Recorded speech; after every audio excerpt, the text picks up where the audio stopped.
Olá, amigos da Rádio Chico Xavier, da cidade de Campina Grande, Paraíba.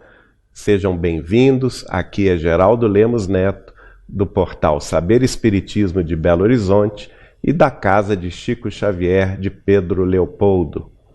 Nós, convidados pelo nosso amigo Ivan Farias, estamos aqui para convidá-lo a conhecer a programação da Rádio Chico Xavier. Lembrando que é sempre oportuna a menção à vida, à obra, os estudos em torno da mediunidade de Chico Xavier, das psicografias, dos benfeitores espirituais inúmeros que escreveram através de seu intermédio. Não podemos esquecer as lições de Emmanuel, de André Luiz, Bezerra de Menezes, Humberto de Campos, dos poetas ilustres e tantos espíritos amigos que ao longo de 75 anos de profusa mediunidade de Chico Xavier se manifestaram com responsabilidade e amor à doutrina dos espíritos. Nós representamos o portal Saber Espiritismo, que tem uma série especial de podcasts e videocasts em torno da vida e da obra de Chico Xavier. Venham conhecer-nos. Conheçam os podcasts Recordando Chico Xavier e todos aqueles outros que estudam os romances mediúnicos de Emmanuel. É com muita alegria que estamos convidando-o a participar da Rádio Chico Xavier de Campina Grande, na Paraíba. Sejam todos bem-vindos.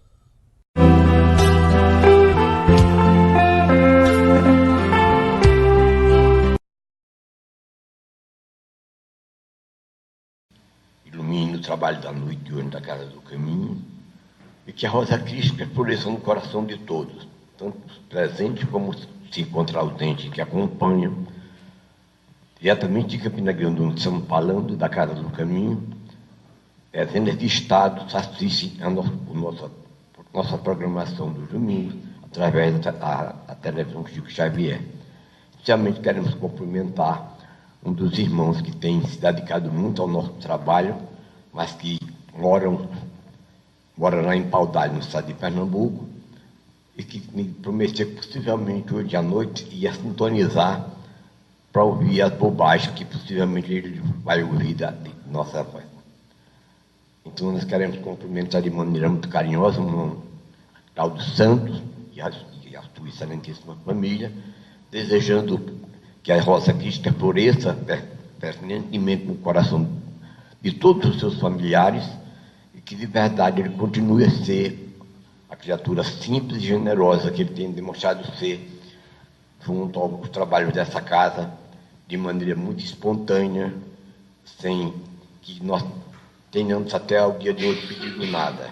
Ele sempre faz questão de participar do trabalho de doação, como foi realizado na tarde de ontem, na Casa do Caminho.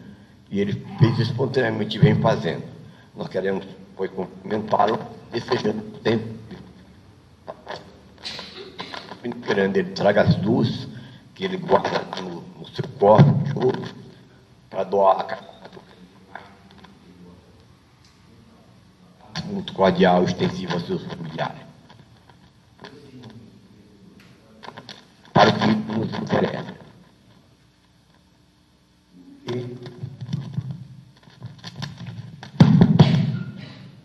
Que razão nós estamos procurando nossas meditações, que são imensas, os grandes seres que fazem a grandeza desse planeta, as duas grandes categorias que são o destaque da sociedade humana em todos os quadrantes deste planeta: a comunidade científica e a comunidade filosófica. Porque esses dois expoentes maiores da inteligência humana, no campo da crença, da filosofia e no campo da ciência, porque a grande maioria esmagadora desses grandes seres, cujo saber está muito acima, como nós, a sua esmagadora maioria não crê no que nós cremos. É difícil se encontrar no meio da comunidade científica e filosófica, alguém com o joelho dobrado em algum tempo do mundo. E perguntamos nós nesse instante, perguntemos nós nesse instante, porque esses homens que estão muito acima de nós, pelo saber, não são religiosos como nós somos, não se dobram, não fazem reflexão, não fazem prece, são pessoas totalmente estranhas. É porque podia ser adjetivada de más? Não. É difícil, ninguém encontra, nem aqui, nem em nenhum país do mundo, um cientista ou filósofo preso por ter cometido um ato desabonador à sua conduta. Nos presídios do mundo inteiro não se encontra nem filósofos, nem cientistas, porque eles são tão bons como seres humanos, cuja capacidade de servir excede muito aquilo que nós pensamos, o que entendemos, e eles não têm, como nós temos, aquela crença de que existe um Deus que criou toda essa maravilha, que até hoje, até a própria ciência, com todos os seus equipamentos da mais alta sofisticação científica, então não alcançou todas as galáxias que precisa conhecer. Ela já conhece muito do universo, mas não conhece tudo. Por que então esses homens, cuja grandeza excede muito ao normal de todos nós, somos religiosos? São exemplos marcantes de uma bondade que às vezes comovem. Para não ser cansativo, eu quero só citar. Dr. Sebi, que criou a vacina Sebi. Não sei se todos sabem, mas antes de sua vacina, havia uma média de 5 milhões de crianças por ano da paralisia infantil.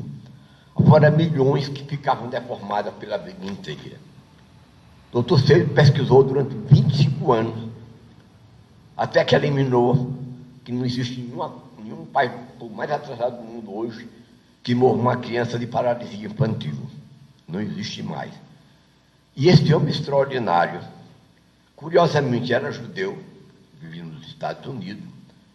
Os judeus são, como sempre, inimigos dos russos. Nesse tempo, a Rússia era a grande potência que estava com os Estados Unidos da hegemonia, o domínio do mundo através da ciência.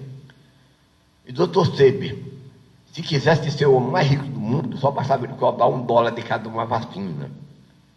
Porque todos os 7 bilhões e 300 milhões de criaturas que compõem a atual humanidade, todos nós teríamos, na nossa infância, tomado uma de suas vacinas para escapar da paralisia infantil. Então, ele que fez essa descoberta que podia se transformar num homem mais bem importante do mundo em termos econômicos, se a conta mais robusta do Banco Central Americano, não quis um centavo por sua descoberta de 25 anos de pesquisa. Será que este homem não era um apóstolo igual a todos aqueles apóstolos de Jesus pela bondade, pelo amor, pela dedicação a fazer uma pesquisa científica de 25 anos? A humanidade inteira não conhecia nem a raça, nem a religião. Tudo aquilo de graça, sem cobrar nada. Será que este homem não foi um operário de Deus na mais alta dimensão ao nosso conceito relativo? Foi. Dr. Frank, que descobriu a penicilina, que antes da sua descoberta, de cada 100 cirurgiões, 90 morriam, porque existiam bactérias, ninguém sabia, nem existia respeito no mundo.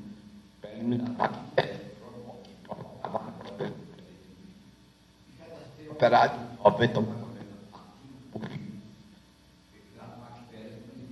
pior para combater. Então, esse é um que pesquisou de maneira tão brilhante a ciência e então a humanidade inteira. Quem foi aquele que ficou nessa assembleia que não precisou de algum tipo de... E não teve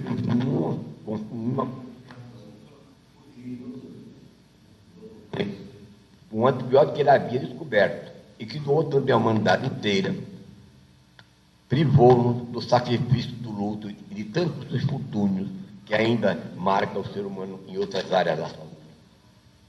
Então, estou mostrando exemplo só de 2 cientistas que se doaram, que quase todos nós, direto e indiretamente, devemos a eles o bem-estar dos nossos filhos, dos nossos familiares, daqueles seres mais queridos do nosso coração. E esses homens que sempre mantiveram distante da religião, não foram religiosos. Há um episódio de fato histórico que eu quero mostrar a modéstia do sábio. Albert Einstein, que foi o Nobel de Física mais brilhante que estava na história da própria física, antes de 40 anos já era prêmio Nobel. Em 1955, ele esteve aqui no Brasil, hospedado no Copacabana Palace, que eu conheço no Rio de Janeiro. Não sei, aqui tem um irmão nosso que nasceu no Rio de Janeiro, conhece mais. Se hospedava numa semana, eu não me lembro o mês, doutor Alberto Einstein, o gênio da física e prêmio Nobel. Segundo o relato do jornal Última Hora, que apareceu, doutor Alberto Einstein, o gênio da física mundial, só trouxe uma mala, só tinha na sua bagagem um sapato, um par de sapato, só tinha um terno, e o que mais fez era cueca, camisa, toalha, mas as coisas de ostentação de país. A única coisa que ele trazia de extra, fora uma bagagem pequena, era um violino que na Tora Zaga ele gostava de tocar. Nesse mesmo período, nesse mesmo dia que ele se hospeda no Copacabana Palace, se hospeda um almirante argentino chamado Macera. O almirante Macera se hospedou no mesmo hotel, Copacabana Palace Hotel, no mesmo dia em que Alberto Einstein. Qual a diferença? O almirante Macera trouxe 6 malas de roupa para passar uma semana no Rio de Janeiro, ao mesmo tempo que Alberto Einstein só trouxe uma mala. O almirante Macera trouxe 6 malas de roupas e todo dia ele mudar um tipo de sapato, um tipo de roupa. Para brilhar, ele era mais ou menos 55 anos. Já me lembro de mais de 5 anos disso, ele era capaz de pintá-lo. Então, ele era um homem importante, era almirante aqui do nosso país irmão argentino. Mas para só passar uma semana no Rio de Janeiro, trouxe 6 malas de roupa, sapatos, gravata e toda a série de enfeites.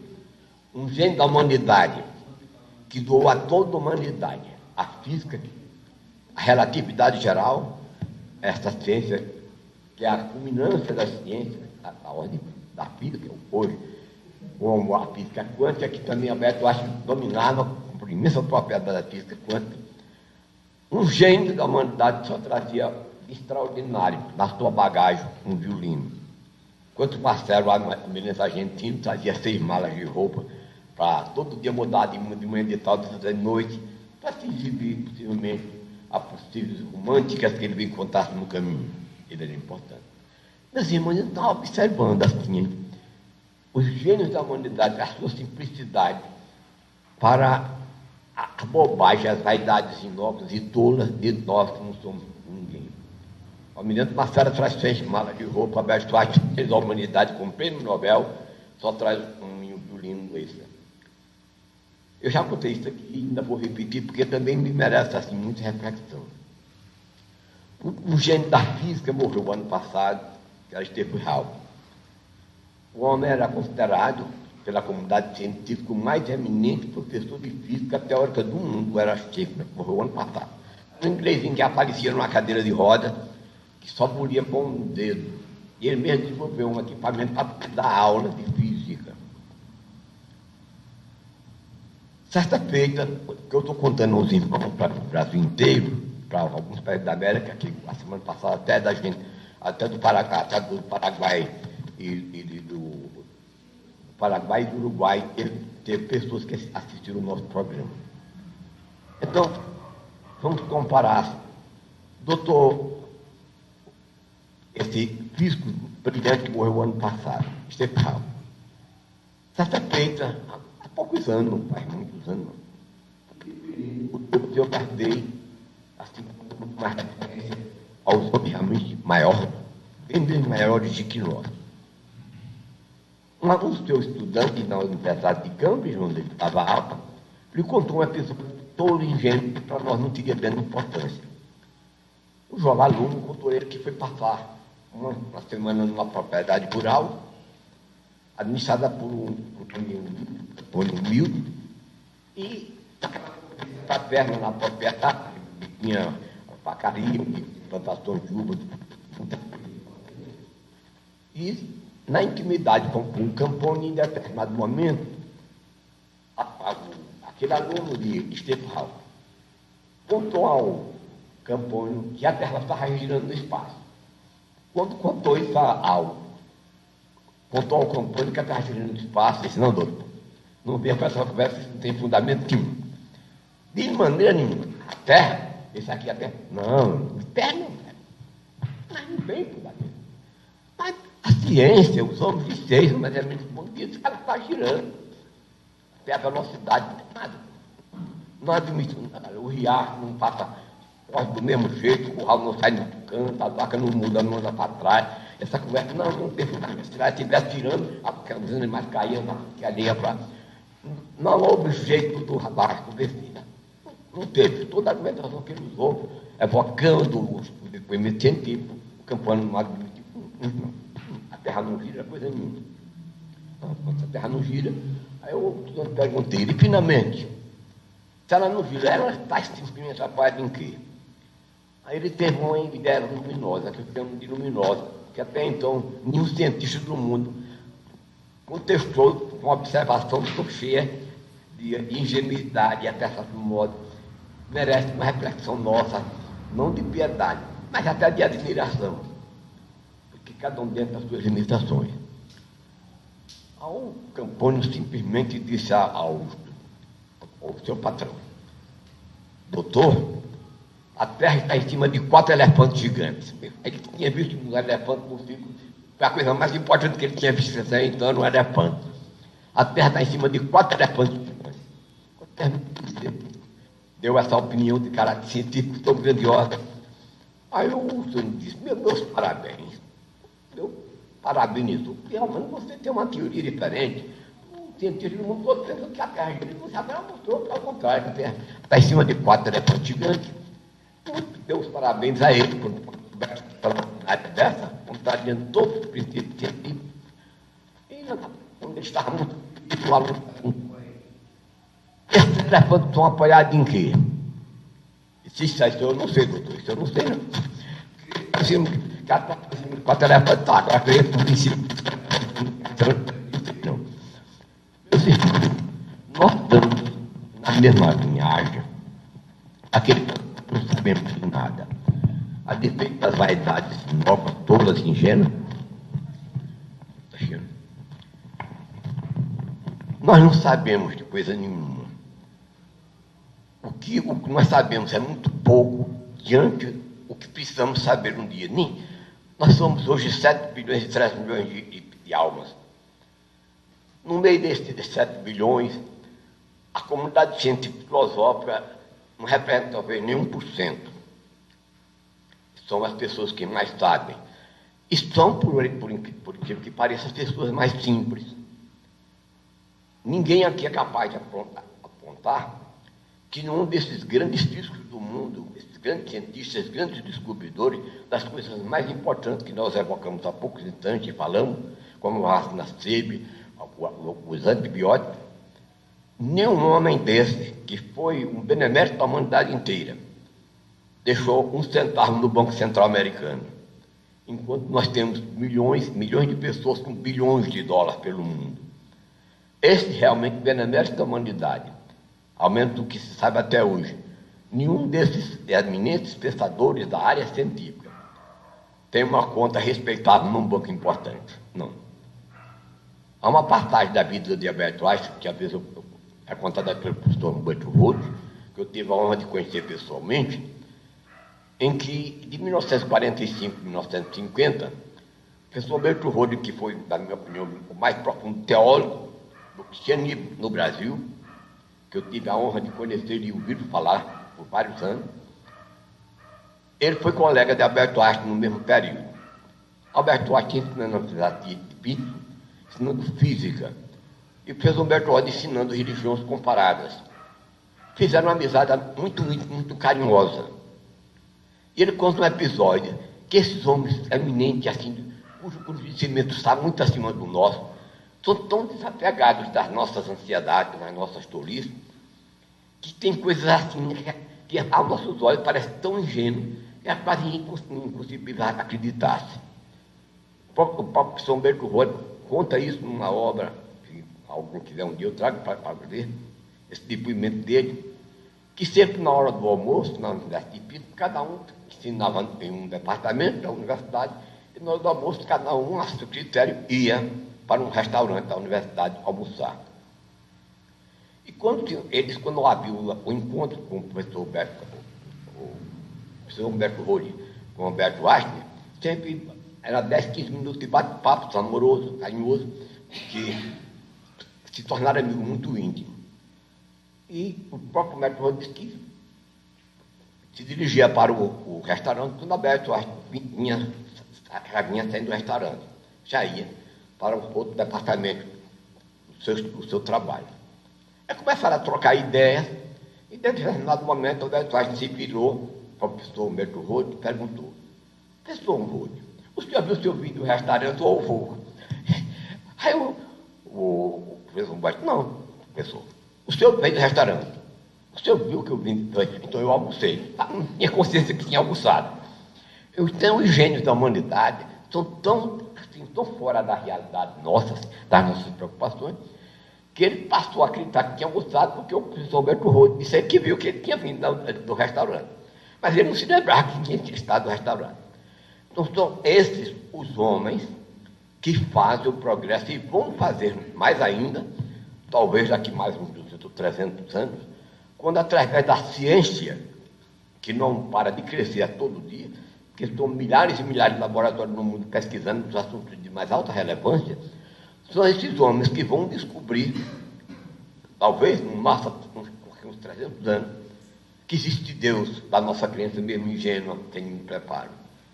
Que existiu de verdade, passou por aqui um profeta nazareno, cuja beleza impressionou a muitas damas do seu tempo, pelo seu encanto, por tudo que ele representava, daquela suntuosidade que os olhos humanos deslumbram em olhar para um outro,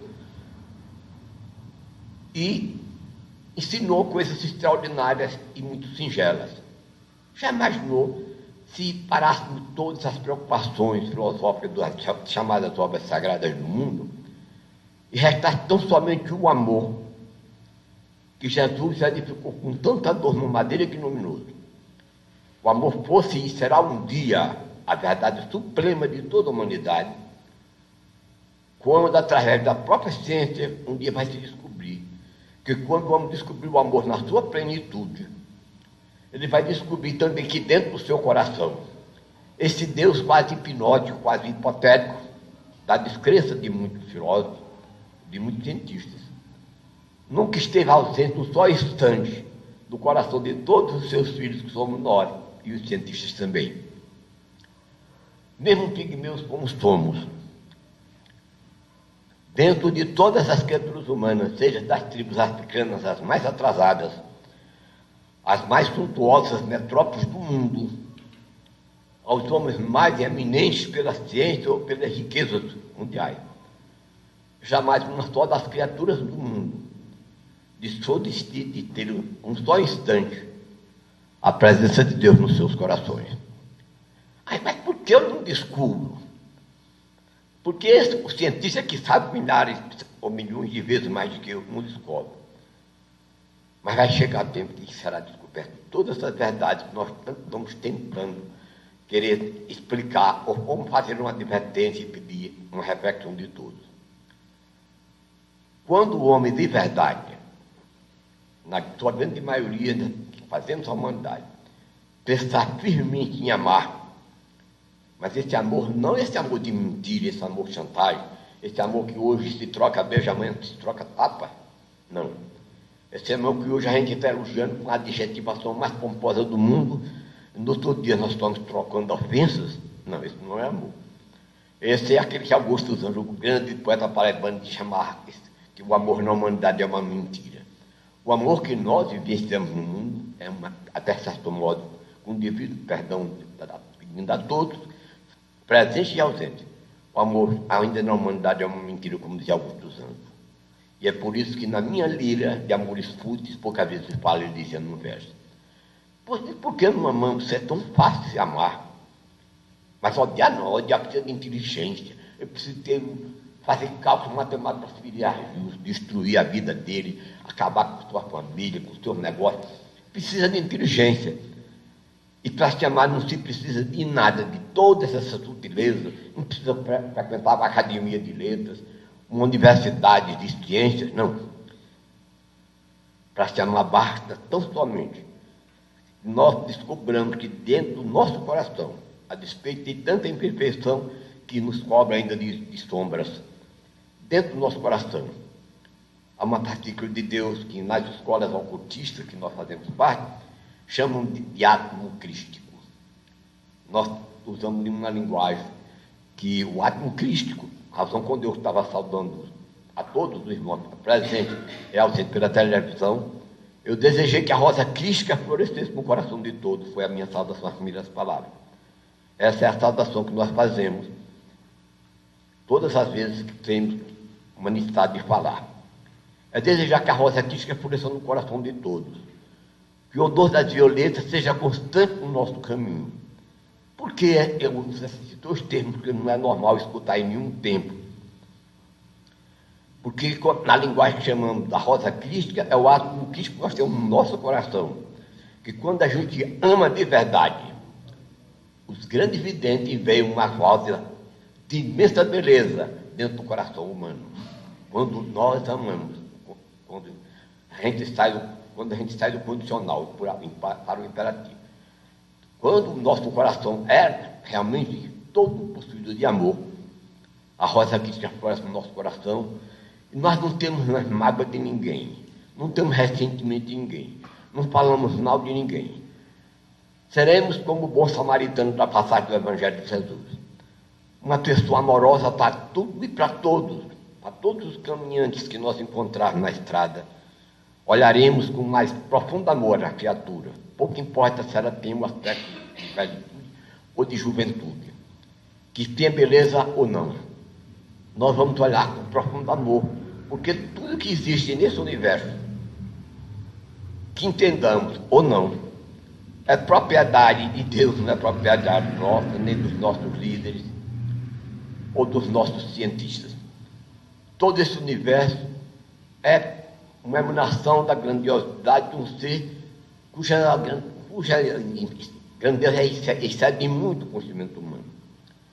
Quando eu escuto, às vezes, em sermões, com muito respeito, religiosos falando com aquela veemência, mostrando, inclusive, falando sobre Deus, e citando passagens, mais passagens dos seus livros sagrados, não por pedantismo ou por vaidade, que eu não tenho que ter nada, essas coisas, como eu costumo dizer, de uma forma fácil, tirar a seriedade do nosso trabalho. Eu costumo dizer que as duas únicas coisas de que eu me envaideço é da minha juventude e da minha beleza, só isso. O resto, mais nada, eu tenho que vai dizer.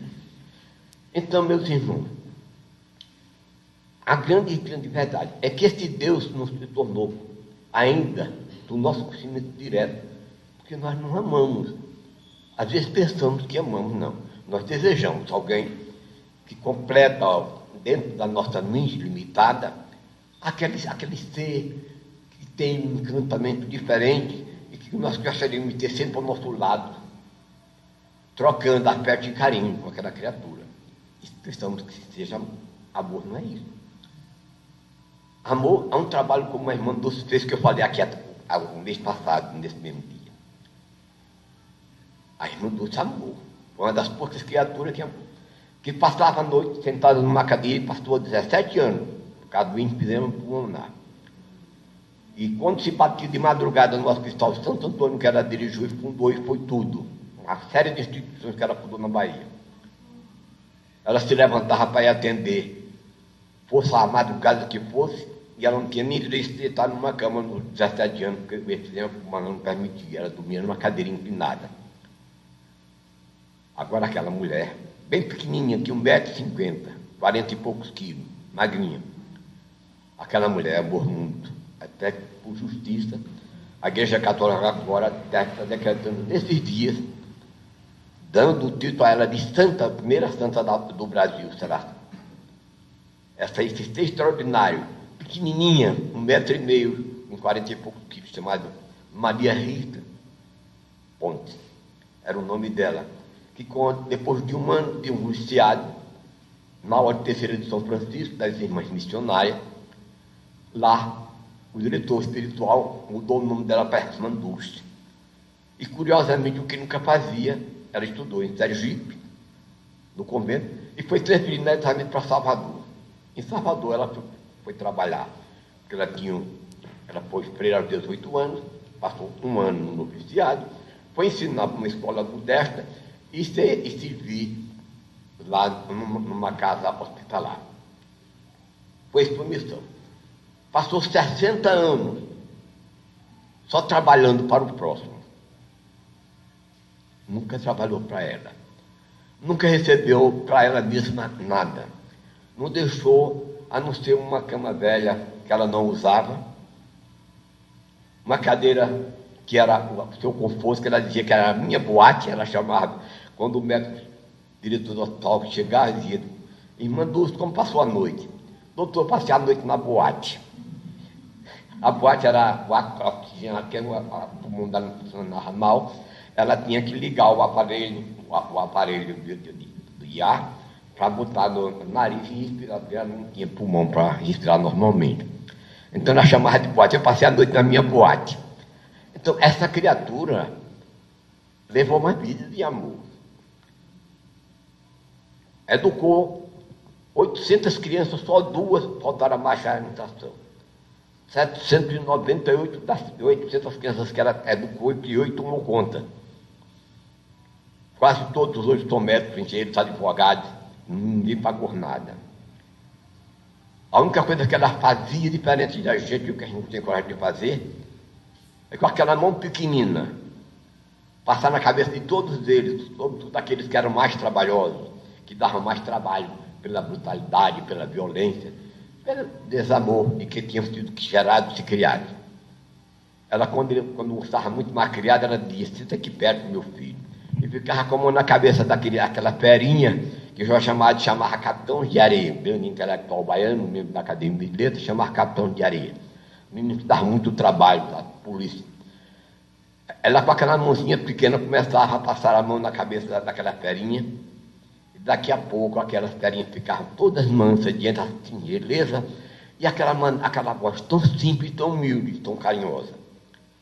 Nós falamos no mês passado, sobre a irmã Dulce, porque passamos a ter uma profunda admiração e vamos estudar mais sobre sua vida, para que entendamos maior como ela no mundo, tão como o nosso, tão cheio de egoísmo, tão cheio de violência, tão cheio de maldade, nesse mesmo espaço físico, nasce uma criatura cuja vida foi toda dedicada somente ao próximo, sem nunca sequer para si nada.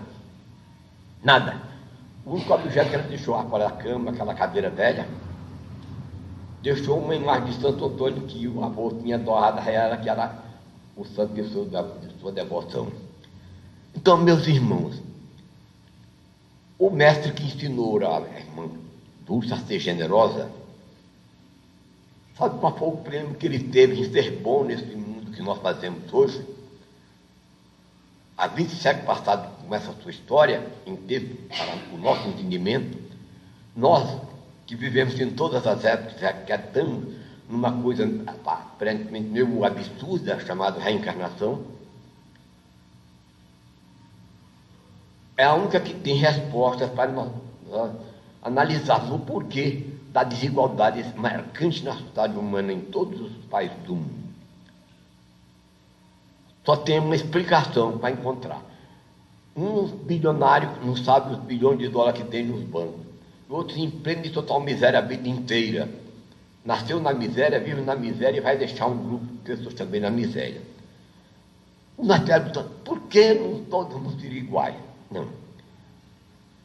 Nós não vamos questionar com os teólogos, que até discordamos até da palavra teologia, não por vaidade, porque não temos que ter vaidade, não ser aquela que eu enfatizei há poucos instantes, mas a palavra teologia quer dizer, teo de grego é Deus, teologia quer dizer estudo. Então a palavra teologia quer dizer estudo de Deus. Eu pergunto aqui a todos os irmãos e os que nos escutam, será que nós entendemos alguma coisa de Deus? Se tivermos o bom senso um dia, que temos certeza que não temos, nós vamos pensar não num Deus que castiga, num Deus que premia alguns, que gera filhos para nascer num palácio encantado, um para nascer na família Rothschild, tem 32 palácios na Europa, e outro para ser mendigo numa ponta de rua, num barracão espectro de miserável. O mesmo Deus gera um para a glória de todas as glórias, com 1000 servos, e outro empreende total miséria a vida inteira. Por que então é tanta desigualdade? Porque nós vamos conquistar um céu que acreditamos, não esse céu, devido respeito aos irmãos de outras crenças que possam estar nos escutando nesse tanto.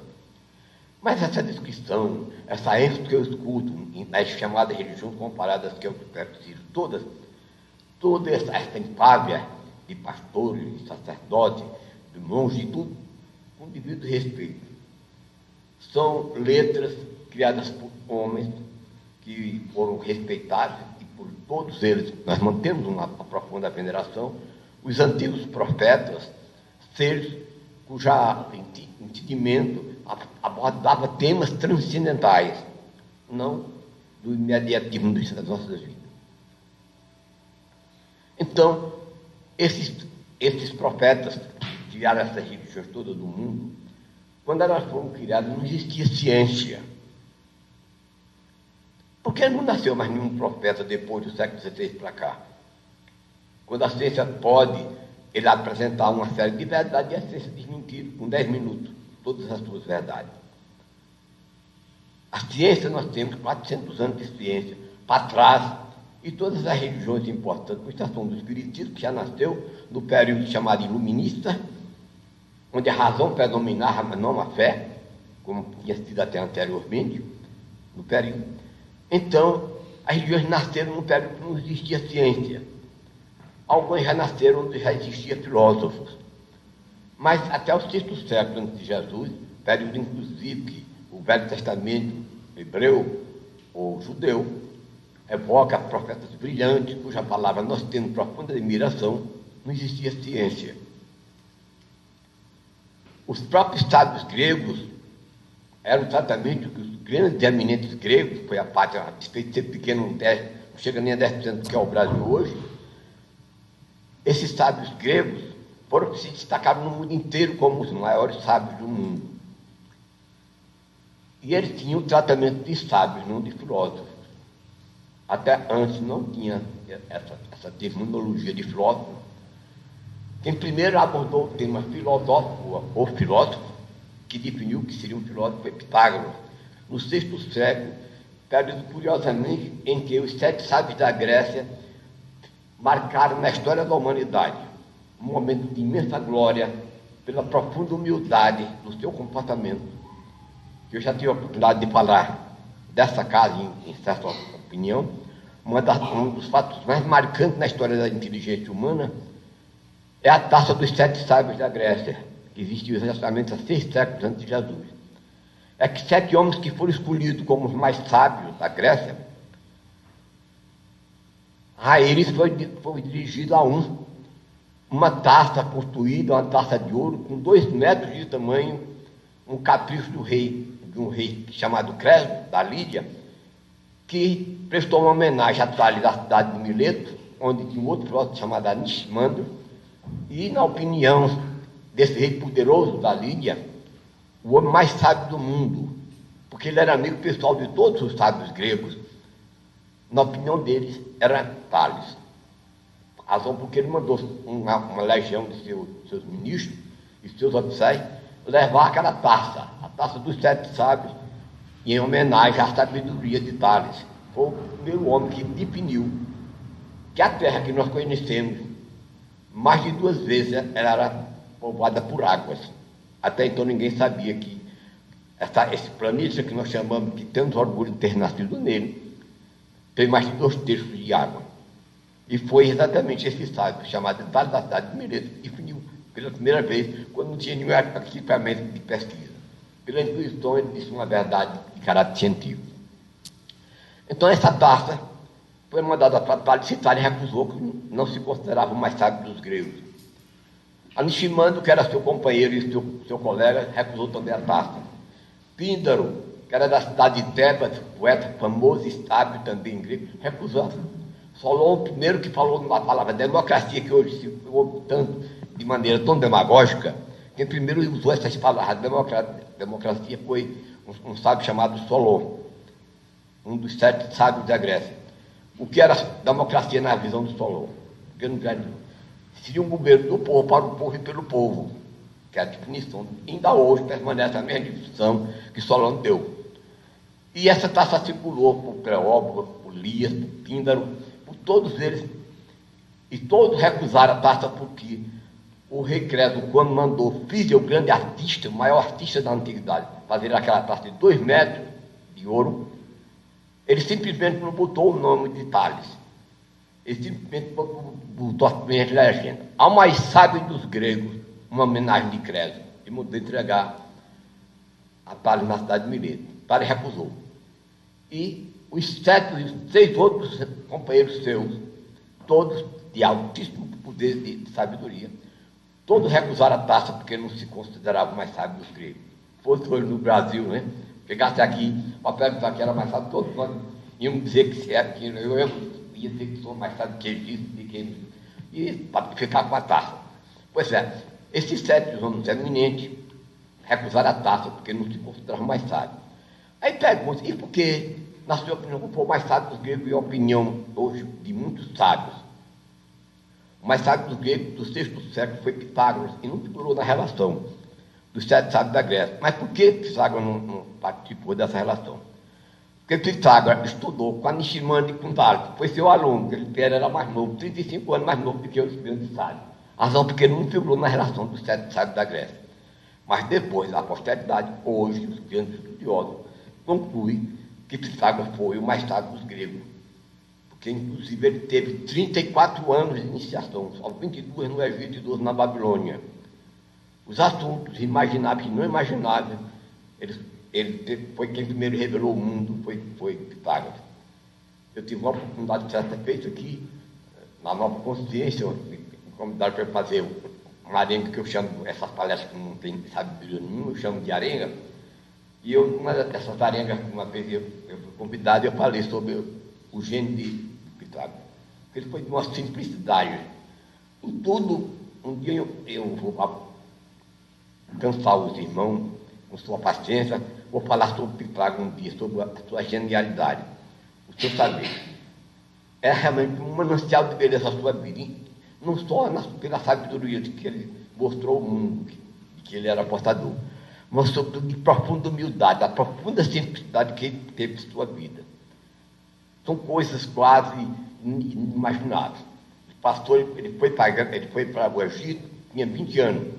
Quando voltou, tinha 54. Sua mãe se chamava Partênia, ainda era viva.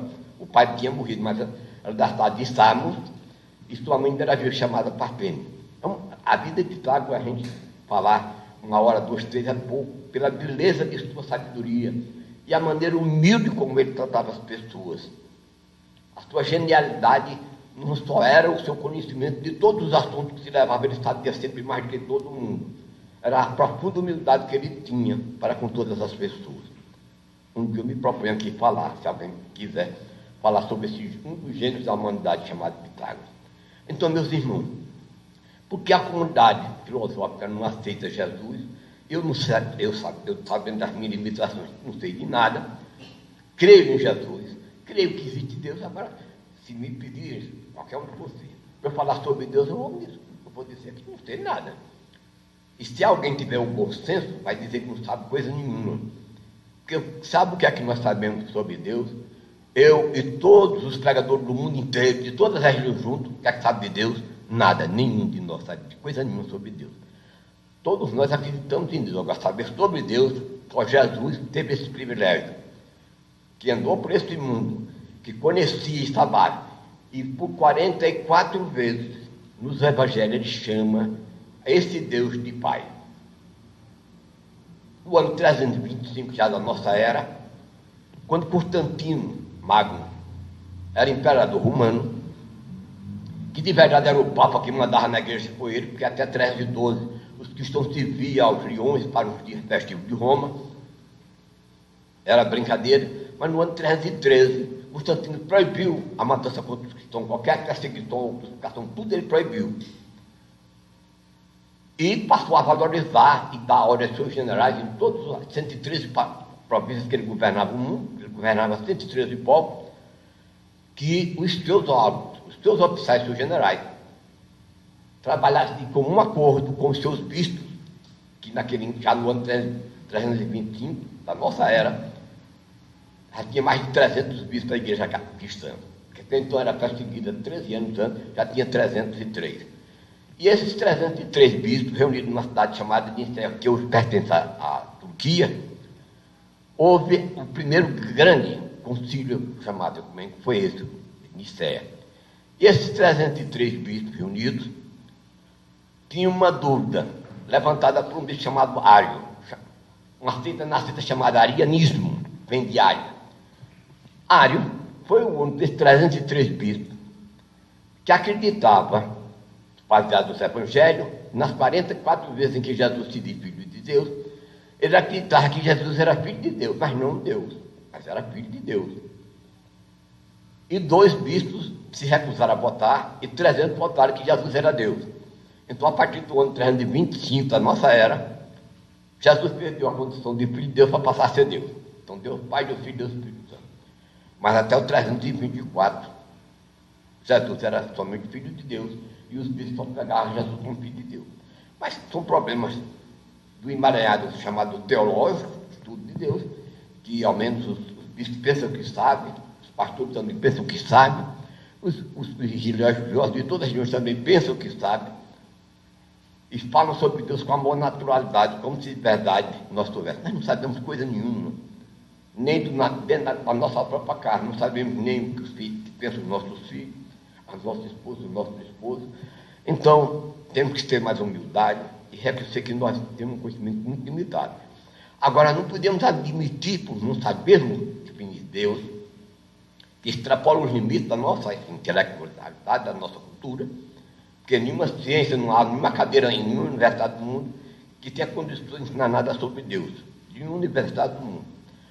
Mas é como diz um dos grandes pensadores, se existe um relógio, deve ter existido um relógio antes do relógio.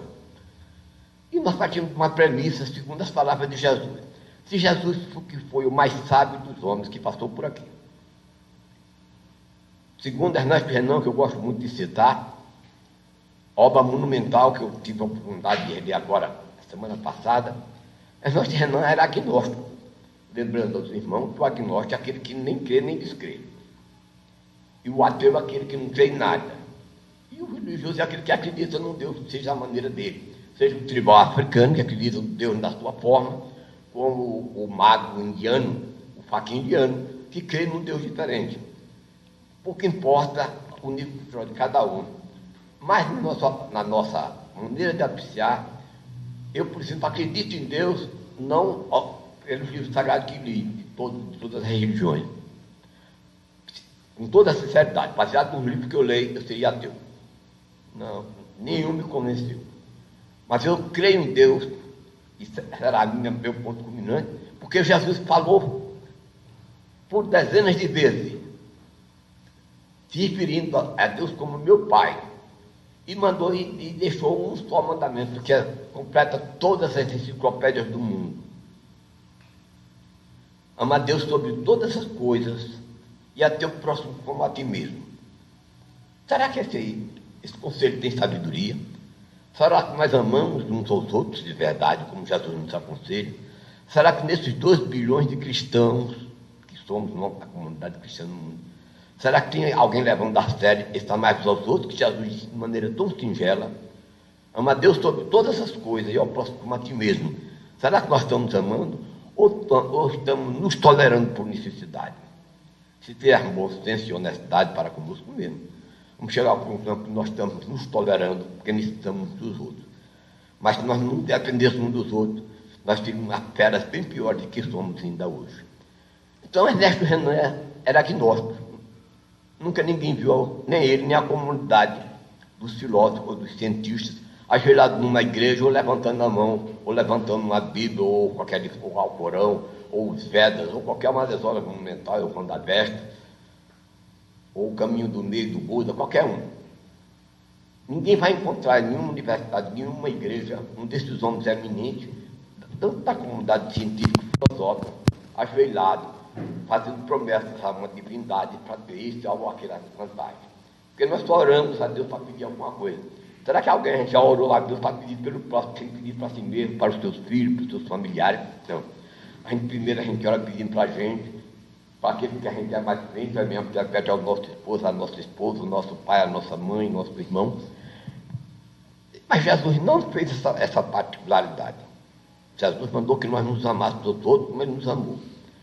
Então, Ernesto Renan foi talvez a mais brilhante figura do século XIX.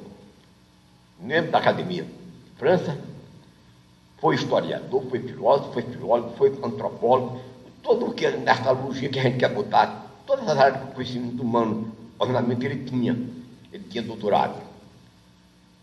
Mas uma irmã sua, que era cristã, com quem ele tinha um devotamento muito grande, pediu que ele fizesse uma observação mais apurada sobre Jesus, para ver que conclusão ele chegaria. Ele passou 2 anos andando pelas mesmas terras que Jesus andou, pelas mesmas grutas, pelos mesmos vales, pelos mesmos caminhos, pelos mesmos mares, por todos aqueles que nos evangelhos relata, Ernesto não esteve pesquisando. Com a diferença de nós, é que ele dominava a língua hebraica, que nós não sabemos coisa nenhuma. Mas a língua hebraica, que é o orgulho do judeu e do judaísmo, ele falava fluentemente como falava a língua francesa, como nós falamos o português. Depois de 2 anos de profunda observação, Ernesto Renan reescreveu uma obra universal chamada Jesus, o Incomparável. Imaginemos, não foi um crente da Casa do Caminho, como nós estamos falando aqui, da igreja evangélica, pentecostal, ou qualquer outra, ou budista, ou maometista, ou hinduísta, ou hinduísmo, não. Ele simplesmente, depois de 2 anos de pesquisa, com conhecimento linguístico, tudo, chegou à conclusão, ele que biografou dezenas de vultos da humanidade inteira, chegou à conclusão que Jesus simplesmente era incomparável com todos os demais seres que tinham passado por esse planeta. E, curiosamente, ele permaneceu agnóstico como era. Jesus era um ser excepcional. Não como nós olhamos, como um ser profundamente divino, Filho de Deus que veio à Terra trazer esse testemunho de amor maior do que todos os demais testemunhos que foi dado. Ele tinha uma admiração por Jesus extraordinária, maior do que a nossa. Mas se olhar o lado divino que nós olhamos, que cultivamos e que oramos todas as noites, pedindo esse Jesus, mas paciência para com os nossos defeitos. Pois é, a despeito de tudo negativo, Ernesto Renan escreveu esse monumento, uma obra de 391 páginas, chamada Jesus, o Incomparável. Será que ele sabia o que dizia? Porque a Academia Francesa tinha ele como um dos seus oráculos. A cultura europeia toda tinha ele como um dos seus oráculos. Quando foi inaugurada a estátua, em 1882, de Spinoza, o mais brilhante filósofo do século XVII, o filósofo foi tão brilhante que Albert Einstein tinha profunda admiração por ele, mesmo sendo um cientista. E que Ernesto Renan também tinha uma profunda admiração. E tinha uma aproximação tão grande por Spinoza, esse grande filósofo do século XVII, que quando os holandeses decidiram em Amsterdã fazer uma estátua em homenagem àquele homem, que era filho de sua pátria e não tinha uma estátua, ele foi convidado para fazer o discurso inaugural da estátua de Spinoza, em 1882. Tão brilhante era Ernesto Renan. Será que a Holanda não tinha centenas de filósofos brilhantes? Tinha, mas ele foi convidado. Há uma passagem assim até que comove. Ele dizia, no momento da saudação àquela estátua de Spinoza, um homem profundamente humilde que morreu aos 44 anos, praticamente de fome morreu. Porque você sabe qual era a profissão desse filósofo brilhante, o maior do século XVII? Era polidor de lentes. Tem uma lojinha para vender óculos, aí a gente paga para alguém polir aquelas lentes. Era a profissão de Spinoza. era polidor de lentes. Então, como polidor de lentes, o que ele ganhava seria coisa muito modesta, né? Ele foi expulso da casa dos pais, que era judeu ortodoxo, só aceitava a Torá, que é a lei judaica, dos 5 livros de Moisés. E quando ele, aos 24, revelou uma cultura maior do que a do seu tempo, começou a escrever obras monumentais de sabedoria e passou a ser reverência no mundo pelo seu saber, ele deixou de frequentar aquela sinagoga que ele ia com os seus familiares. E, em repúdio à sua atitude, seus pais fizeram um ritual que ainda hoje é focado, chamado anátema, que muita gente não sabe. É uma espécie de condenação que se pede a Deus contra alguém que a gente tem profundo ódio e não quer nenhum bem. Todos os males a gente deseja para pessoas. É uma passagem do Velho Testamento. Curiosamente, na hora que estava o anátema na sinagoga contra ele, ele passou na porta, ficou sorrindo, que todo aquele ritual era pedindo aos demônios do mundo inteiro que tomassem conta de sua alma. Ele nunca devolveu as ofensas. O rei de França era o mais importante do mundo, Luís XIV, chamado Rei Sol, ofereceu a ele um lugar de ser professor da Sorbonne, se ele dedicasse um livro e na primeira página lhe prestasse uma homenagem. Nomearia ele como um dos seus professores da Sorbonne. Ele recusou, dizendo humildemente que recusava a oferenda, que era muito honrosa, mas ele podia, em algum escrito, contrariar a opinião do rei e magoá-lo. E ele não tinha direito de magoar ninguém. Então, você recusava, justificando que podia, em algum escrito seu, amanhã, contrariar-se à vontade daquele que lhe tinha oferecido uma função de alta relevância, que era ser professor da Sorbonne. E o próximo príncipe holandês também ofereceu, mas exigindo a mesma coisa, que queria que ele botasse a primeira parte do livro, uma homenagem à sua grandeza, à sua glória. E ele recusou todos os favores. Preferiu passar fome, viver numa pequena e humilde pensão de cristãos, e as glórias que foram oferecidas a ele, para ele ter em 2 universidades, ele recusou, dizendo que podia ferir suas opiniões, seus pensamentos, ser contrário ao pensamento daqueles que seriam seus benfeitores. Então, meus irmãos, Ernesto Renan foi o homem que se referiu em 1882, na inauguração dessa estátua, que tem a Amsterdã, se alguém for lá, vai lá essa estátua, e que há uma passagem, só para concluir, em que Ernesto Renan diz: infeliz o homem que passar por essa estátua e não reverenciar esse homem que está estampado nela, pela sua sabedoria, por sua grandeza, por sua humildade, por seu talento, por todas as coisas que todo homem deseja ter. Esse homem teve sobrando todas as coisas. Inclusive, praticamente morreu de fome, tuberculoso, porque o que ganhava não dava para se alimentar bem. Meus irmãos, nós agradecemos penhoradamente a paciência de todos, as palavras despretensiosas que usamos. Aqueles que distantes estão nos acompanhando, se lembram que nós estamos falando de Campina Grande, estado da Paraíba, Brasil, numa instituição chamada Casa do Caminho, casa profundamente humilde, que existe há 48 anos, e que nós somos seus operários há 46. Aqui, essa casa nos acolheu, nos tem dado o que nós não merecemos, em apreço, em carinho, e inclusive a liberdade, até de quando Edilson, a irmã Ailton e outros não querem dirigir o trabalho. Então, uma homenagem aos cabelos brancos desse velho, me transfere a obrigação de conversar com vocês. Profundamente agradecido por tudo, concluindo eu digo aquelas mesmas palavras.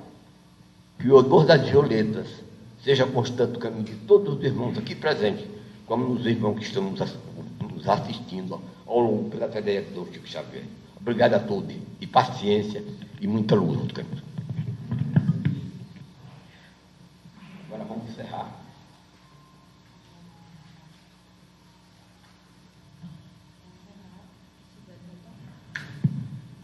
Agora, comunicar a vocês que tiveram, essa semana eu compus algumas músicas.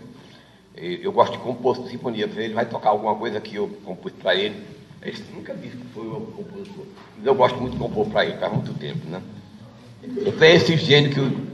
Então nós temos que acreditar, meus irmãos, em reencarnação, porque esse garoto aqui, chamado Sibélio Donato, ele mudou agora do Egito Araújo, que era meu sobrenome, pelo bem que ele me quer e eu quero a ele. ele andou, falou e tocou piano como toca ainda hoje, com 3 anos e 8 meses.